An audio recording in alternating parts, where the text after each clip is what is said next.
Welcome to Burning Bright, a weekly podcast presenting poetry and prose from Passenger. November 1st was the anniversary of the opening in 1848 of the first American medical school for women, the Boston Female Medical School. In 1874, it merged with the Boston University School of Medicine and became one of the nation's first co-ed medical schools. On this episode of Burning Bright, 3 pieces by women who spent their careers in the medical profession. Dr. Denisha Naidoo, a family physician with an interest in mental health, got her MD from the University of Toronto. Here's an excerpt from her story, The Old Woman and the Cottage. When the truck arrives with a big dog black as night, she knows death is coming. But she's glad it will hold off a few more hours at least. She's been yearning for this meeting. "Where do you want the firewood?" Jarvis asks. She points to the shed. He nods, backing the truck up to the 3-sided shed. The dog sits in the passenger seat, his muzzle resting on the open window, nose twitching in the air. "Your dog friendly?" "Yup." "You want to let him out? I'll get him some water." She heads to the cottage, swaying with each bow-legged step. When she reaches the door, Jarvis lets the dog out of the truck. Uzo noses his hand for a pat before stretching out in the autumn sun. Most folks are afraid of Uzo. Even his mother was afraid of the dog. His mother. She didn't get to be old.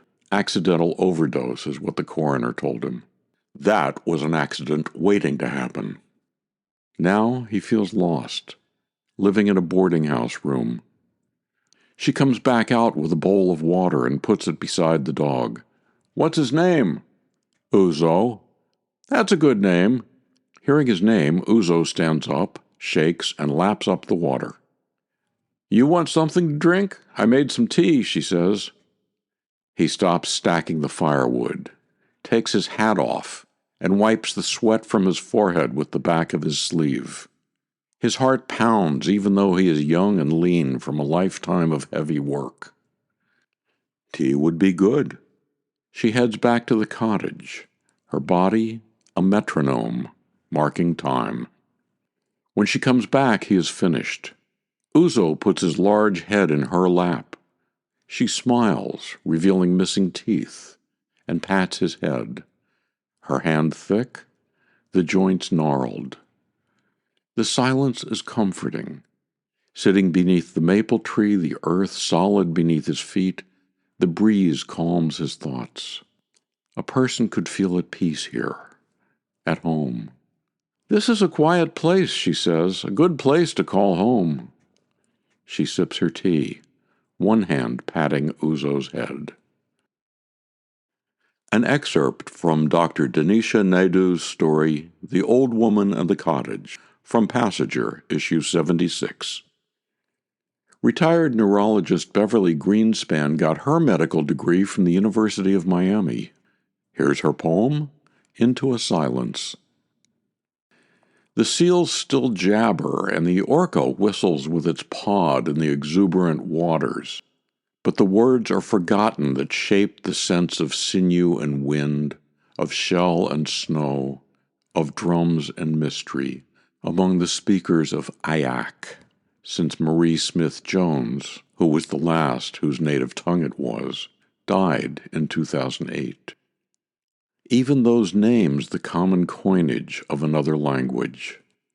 But into that silence, among the sea otters and the salmon, the stones under ice, and the new inarticulate roar of engines, came a student from a French school who had taught himself from DVDs to be the only one to speak the lost language fluently. At 21, he traveled to Alaska, trying to teach those who were speaking to each other without those words, astonishing them with his passion for what was abandoned. Astonishing the summer sun and winter darkness, the whales and the birds of the sea, as if a shell, full of the absence of what lived in it, echoed against his ear as he set sail, his tongue navigating the wash of sound through which they were once known. From Passager's 2020 Poetry Contest issue, Into a Silence, by Dr. Beverly Greenspan. Pediatrician Michelle Morouse said that while she attended Wayne State Medical School in the 80s, she moonlighted at a trauma center, where she often saw gunshot victims. She said this poem was inspired by an NRA spokeswoman's admonishment to physicians to, quote, stay in their lane.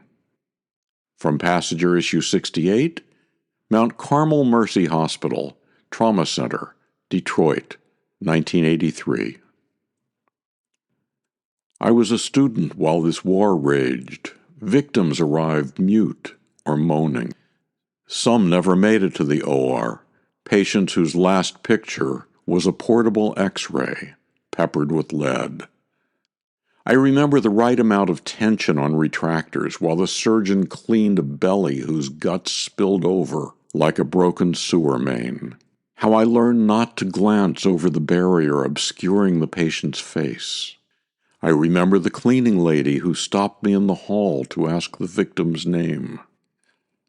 There are those who would commandeer public policy like a drunk careening from lane to lane. Call them evil, even traitorous, merely mercenary. I know one thing for sure: they can't smell the blood. Dr. Michelle Morouse's poem, Mount Carmel Mercy Hospital, Trauma Center, Detroit, 1983.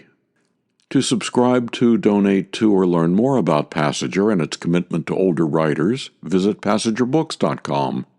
Passager offers a 25% discount on the books and journal issues featured here on Burning Bright.